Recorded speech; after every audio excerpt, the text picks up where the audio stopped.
ரவீந்திரநாத் தாகூர்.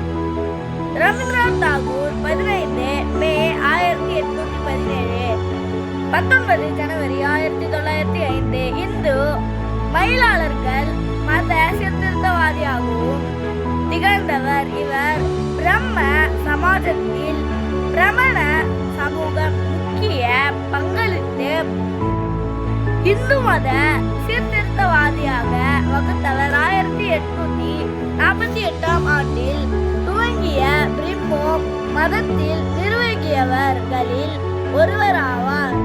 இவர் 15 மே 1817 அன்று கொல்கத்தாவில் பிறந்தார். இவரது தந்தையார் தொழிலதிபரான துவாகத்நாத் தாகூர் இந்து மதத்தில் ஆழ்ந்த நம்பிக்கையுள்ளவர்.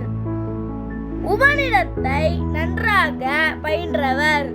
இவர் இயக்கமான தத்துவபோதினி சபாவும் பிரம்மோ சபாவும் இணைந்து பிரம்மோ சமாஜ் 1848 ஆண்டில் துவங்கினார். இந்த வீடியோ உங்களுக்கு பிடிச்சிருந்தா லைக் பண்ணுங்க, ஷேர் பண்ணுங்க, கமெண்ட் பண்ணுங்க, சப்ஸ்கிரைப் பண்ணுங்க, கூட பெல் ஐகானை கிளிக் பண்ணுங்க. Thank you, bye bye.